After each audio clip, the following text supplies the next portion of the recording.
Hello everyone, कैसे हैं आप सब। स्वागत है आपका अपने YouTube channel chemistry bye Sushil Kumar Jahangir में।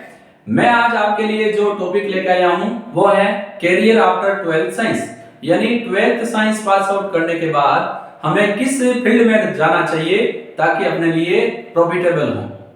ये सवाल ठीक वैसा ही है जैसा आपके 10th पास आउट करने के बाद उठा था कि 10th पास करने के बाद मुझे साइंस लेनी चाहिए, आर्ट्स लेनी चाहिए या कॉमर्स। अगर मैं साइंस लूं तो साइंस बायो लूं या मैथ्स लूं, आर्ट्स लूं तो कौन से सब्जेक्ट लूं, ज्योग्राफी लूं, हिस्ट्री लूं, पॉलिटिकल साइंस लूं, हिंदी लिटरेचर लूं, क्या लूं। ये ठीक वैसा ही सवाल है। तो इस वीडियो में मैं आपको डिटेल से बताऊंगा कि आप किस फील्ड में कैसे जा सकते हैं, इसके लिए आपको किस प्रकार के एंट्रेंस एग्जाम देने की आवश्यकता है। जो भी फील्ड है आपके पास, उन सब फील्ड को मैंने इस बोर्ड पर नोट डाउन कर दिए हैं। एक एक करके हम इन सब के बारे में डिस्कस करेंगे। सबसे पहले है टीचिंग। टीचिंग में अगर कोई चाहे कि मैं तो 2-3 साल बाद ही टीचर बनना चाहूं तो उसके लिए पहला ऑप्शन है कि उसे प्री डीएलएड, जिसको हम बीएसटीसी भी कहते हैं, इसका एग्जाम देना पड़ेगा। इस बार प्री डीएलएड का एग्जाम वर्तमान महावीर ओपन यूनिवर्सिटी करवा रही है। इसके फॉर्म अभी तक ओपन नहीं हुए हैं। जैसे ही इसके फॉर्म भरना स्टार्ट होंगे मैं आपको अपडेट दे दूंगा। सबसे पहले इसमें जो जा रहा है उसको प्री डीएलएड का एग्जाम क्लियर करना पड़ता है और मार्क्स की कट ऑफ के बेस पर उसको कॉलेज मिलती है।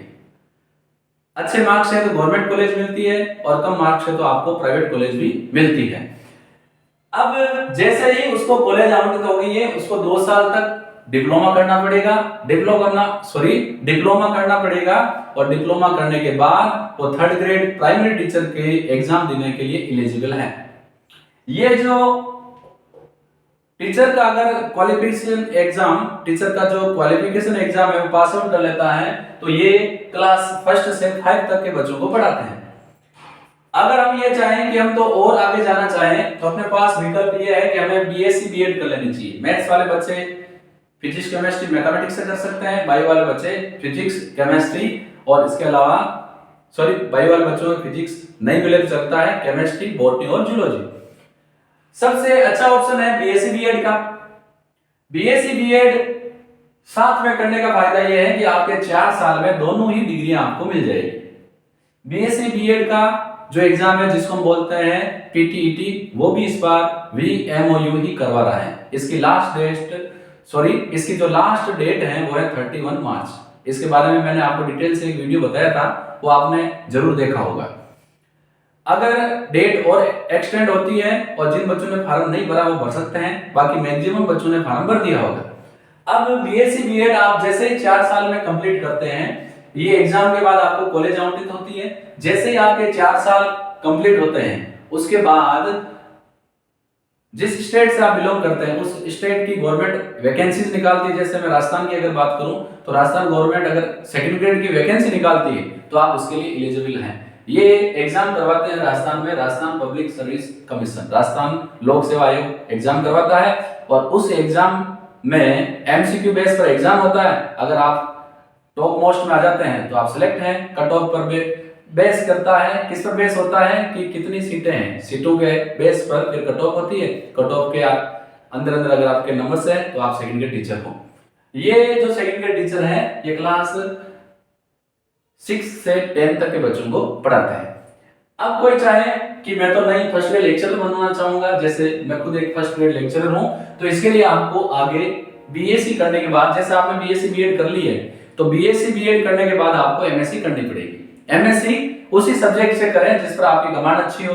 जैसे मैंने केमिस्ट्री से करी है, बच्चा कोई है वो फिजिक्स से कर सकता है, कोई जूलॉजी से कर सकता है, कोई बॉटनी से कर सकता है। लेकिन राजस्थान में अगर कोई 1st ग्रेड बायोलॉजी का एग्जाम देता है तो उसके जूलॉजी और बॉटनी दोनों आते हैं। अब एमएससी वो या तो बॉटनी से करता है या जूलॉजी से करता है, लेकिन एग्जाम में दोनों पूछे जाते हैं। अब कोई कहेगा मैं तो नहीं कॉलेज का लेक्चरर बनूंगा, बड़ा आदमी बनूंगा, तो उसके लिए भी है वो नेशनल एलिजिबिलिटी टेस्ट या state lecturer eligibility test, NET या सिलेक्ट होना चाहिए और उसके बाद उसके पास कौन सी डिग्री होनी चाहिए, एमएससी की। अगर वो एमएससी प्लस नेट सिलेक्ट है तो वो कॉलेज लेक्चरर, जिसका अभी नाम एसोसिएट प्रोफेसर रखा गया है, वो एग्जाम दे सकता है और एग्जाम में अगर नंबर आए तो बन गया बंदा कॉलेज लेक्चरर। इसके बाद भी और भी है। अगर आपने एमएससी भी कर ली है, आप और आगे रिसर्च करना चाहते हैं तो आप पीएचडी कर सकते हैं। पीएचडी किया हुआ बंदा अलग अलग स्कोप है उसके पास। अगर गवर्नमेंट में जाता है तो यूनिवर्सिटीज का प्रोफेसर बन सकता है, और इसके अलावा अगर गवर्नमेंट में नहीं जाना चाहता तो प्राइवेट कॉलेज का भी प्रोफेसर बन सकता है। तो ये टीचिंग वाली लाइन है। अब कई बार बच्चे ये कहते हैं कि सर आप अपने बारे में बताओ। तो मैंने 12th बायो से पास आउट की है। 12th बायो से पास आउट करने के बाद मैंने Jain and Vyas university Jodhpur new campus से बीएससी की। बीएससी मैंने केमिस्ट्री, बॉटनी, जूलॉजी से की। इसके बाद मैंने बीएड की अलग से, क्योंकि ये देखो उस टाइम ये बीएससी बीएड वाला था नहीं, उसमें पहले बीएससी करनी पड़ती थी फिर बीएड। अगर आप बीएससी अलग से बीएड अलग से करते हैं तो आपके 5 साल लगेंगे, और अगर साथ में करेंगे तो आपके 4 साल, यानी 1 साल का आपके बोनस है। मैंने बीएससी कर ली न्यू कैंपस से। उसके बाद मैंने बीएड की। बीएड करने के बाद फिर मैंने 1 साल के लिए सेकंड ग्रेड के लिए ड्रॉप किया, लेकिन मेरा उसमें सिलेक्शन नहीं हुआ। उसके बाद मैंने Jain and Vyas university new campus से एमएससी की। एमएससी मेरी स्पेशलाइजेशन है ऑर्गेनिक केमिस्ट्री में। वहां से करने के बाद कुछ साल मैंने लगभग 1.5 से 2 साल प्राइवेट कॉलेज में प्राइवेट स्कूल्स में पढ़ाया। उसके साथ साथ मैंने फर्स्ट ग्रेड की प्रिपरेशन भी जारी रखी, और उसके बाद मैं 2016 अक्टूबर में केमिस्ट्री का लेक्चरर बन गया।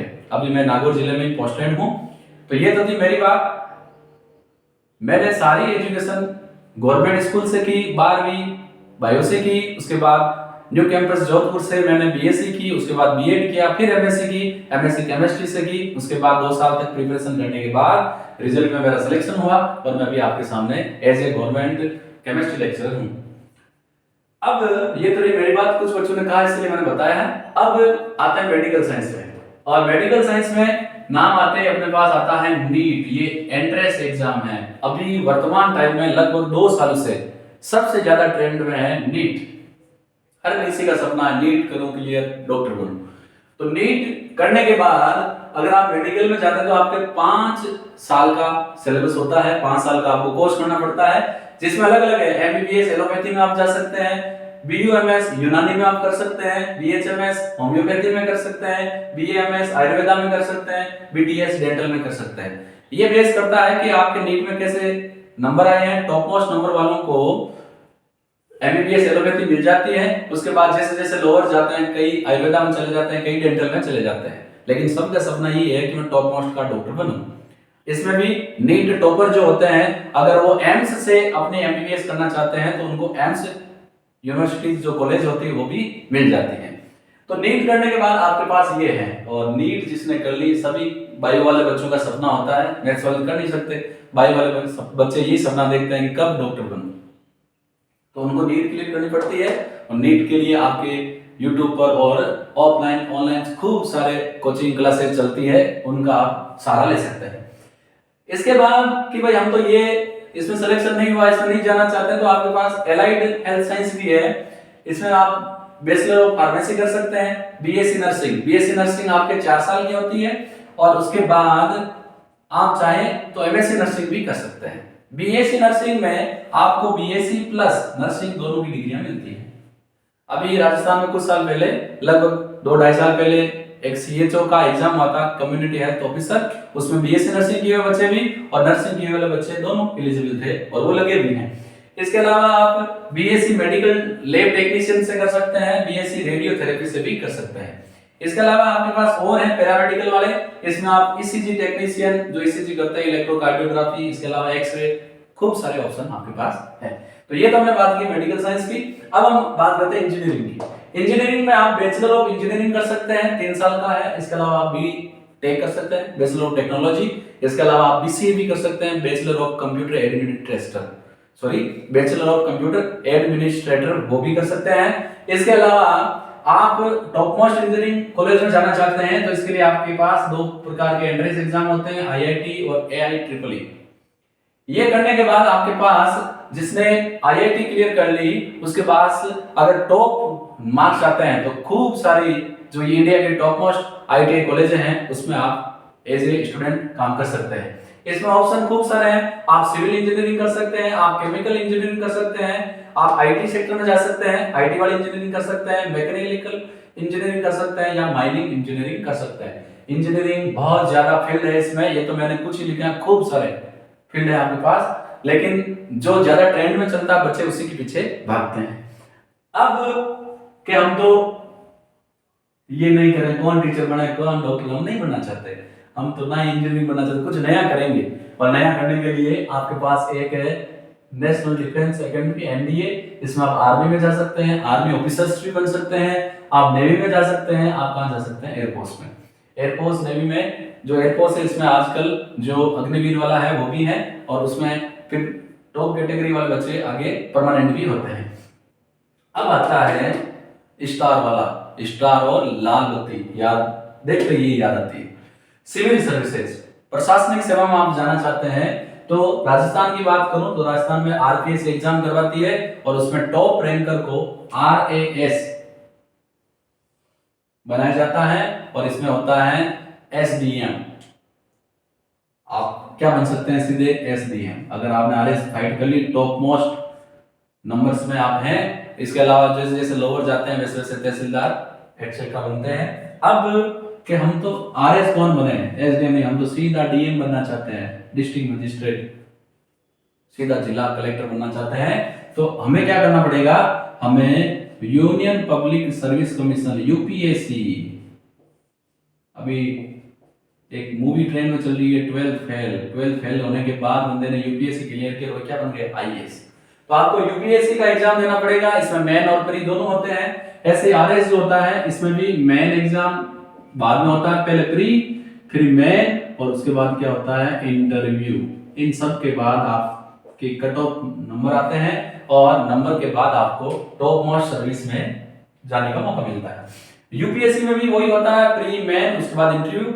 यूपीएससी क्लियर करने के बाद अगर आप में दम है, आप अच्छा सिटिंग पावर रखते हैं, तो आप डीएम तक भी पहुंच सकते हैं। इसमें आईएएस भी बन सकते हैं, भारतीय प्रशासनिक सेवा, और आईपीएस भारतीय पुलिस सेवा, इसमें भी आप जा सकते हैं।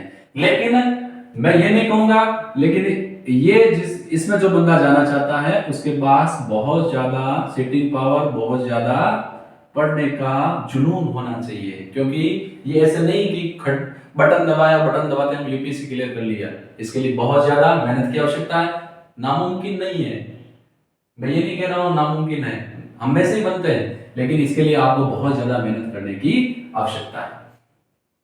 तो यहां पर मैंने आपको कुछ, सारा तो नहीं बताया है, जो मेन कैरियर ऑप्शंस है वो बताए हैं। अब जो फैक्ट चीज है उसकी बात करते हैं। अगर मैं अपने आसपास के एटमॉस्फेयर की बात करूं तो बायोलॉजी वाला बच्चा है, उसके गार्जियंस भी यही चाहते हैं, बच्चा भी यही चाहता है कि मैं तो अगर मेरे पास बायोलॉजी है तो मैं नीट क्लियर करूंगा। तो बच्चे नीट के लिए 1 साल 2 साल ड्रॉप करते हैं, कई बच्चे सिलेक्ट भी होते हैं। अगर आप वाकई एग्जाम देते हैं तो आप सिलेक्ट होंगे, और लेकिन क्या होता है, कई बच्चे खूब सारी मेहनत करते हैं, उसके बाद भी कुछ अंकों से रह जाते हैं, तो डिप्रेशन का शिकार भी होते हैं। ऐसा कुछ नहीं है, अगर आपके पास एक दरवाजा बंद हुआ तो लाखों दरवाजे अभी भी खुले हैं, आप जहां मर्जी वहां जा सकते हैं। नीट के अलावा कुछ बच्चे बीएससी बीएड में जाएंगे, क्योंकि अभी ये भी ट्रेंड में चल रहा है, 4 साल में बीएससी बीएड हो जाती है। बीएससी बीएड में अब इसमें एक ऑप्शन ये भी है कि आप पीटीईटी का एग्जाम दे दो, एक ऑप्शन ये भी है। एक है आरआईई, जो रीजनल कॉलेज है इनके लिए भी एंट्रेंस एग्जाम लगता है आरआईई का। ये एग्जाम देके आप इंडिया की टॉप मोस्ट रीजनल कॉलेज में बीएससी प्लस बीएड कर सकते हैं। इसके अलावा अगर मैं राजस्थान की बात करूं तो राजस्थान में आप अगर ओनली बीएससी करना चाहें तो राजस्थान यूनिवर्सिटी है, जिस कॉलेज से मैंने बीएससी एमएससी की, जेएनवीयू है, जवाहरलाल नेहरू जयनारायण व्यास यूनिवर्सिटी। इसके अलावा एमडीएस है, महर्षि दयानंद सरस्वती यूनिवर्सिटी। ये राजस्थान के कुछ कॉलेज हैं। इसके अलावा प्राइवेट सेक्टर में भी खूब कॉलेज हैं, लेकिन कई बच्चे ऐसे भी होते हैं जो सेंट्रल यूनिवर्सिटी से बीएससी बीएड या बीएससी एमएससी करना चाहते हैं, तो उनके लिए एग्जाम होता है, इसके बारे में मैंने बताया था, CUET, common university entrance test. इस टेस्ट के आधार पर आप इंडिया की टॉप मोस्ट यूनिवर्सिटी और कॉलेज से, जैसे DU दिल्ली यूनिवर्सिटी जैसी टॉप मोस्ट यूनिवर्सिटी से आप बीएससी या बीएससी ऑनर्स और आगे एमएससी कर सकते हैं। तो यहाँ पर मैंने आपको मैक्सिमम जो कैरियर ऑप्शन है उनके बारे में डिटेल से बताया। ये जो ऑप्शन है आप लेकिन मेरा ये मानना है कि ऑप्शंस जो भी हो, आप अगर कोई एंट्रेंस एग्जाम आता है तो उसका एग्जाम आपको जरूर देना चाहिए। फॉर्म फिलअप करने और फीस से कोई ज्यादा फीसें और फॉर्म मायने नहीं रखते। ऐसा नहीं सोचें कि बहुत ज्यादा पैसे लग जाते हैं, लेकिन आपको एग्जाम जरूर देना चाहिए। एग्जाम अगर आप दोगे तो आपके पास कैरियर ऑप्शन खुलेंगे। मान लो आपने एग्जाम भी नहीं दिया तो फिर आपके जो कैरियर ऑप्शंस है वो बहुत ज्यादा संकीर्ण हो जाएंगे, आपको फिर गिने चुने ऑप्शंस में ही जाना पड़ेगा। तो जितने भी एंट्रेंस एग्जाम आते हैं और आएंगे उन सब के बारे में भी मैं आपको डिटेल से बताता जाऊंगा, अपडेट देता जाऊंगा। आप फॉर्म अवश्य भरें। इसके साथ 11th-12th की आपने प्रिपरेशन कर रखी है, ये नहीं सोचें कि 11th-12th की साइंस कहीं काम में नहीं आएगी। 11th-12th की साइंस बहुत ज्यादा काम आती है। अगर आपको 11th-12th नहीं आता तो आपकी बहुत ज्यादा दिक्कत होगी। तो आप 11th-12th साइंस आपने अच्छे से पढ़ी होगी और भी पढ़ते जाएं। आप नीट करें, डॉक्टर बने, आप टीचर्स बने, आप इंजीनियरिंग बने, आप आरएस आईएएस में जाएं और आईएएस बने। ये सब मैं चाहता हूं कि मेरे साथ जो जुड़े हुए बच्चे हैं वो लाइफ में अच्छा अचीव करें। इसी के साथ आप मुझे कमेंट बॉक्स में ये भी बताएं कि आपके लिए वीडियो कितना यूजफुल हुआ है, और ऐसे ही वीडियो मैं आपके लिए लेकर आऊं, इसलिए आप कमेंट बॉक्स में जरूर बताएं और अपने फ्रेंड्स के साथ लाइक, शेयर और सब्सक्राइब जरूर करवाएं। हम फिर मिलेंगे एक नए वीडियो के साथ। धन्यवाद।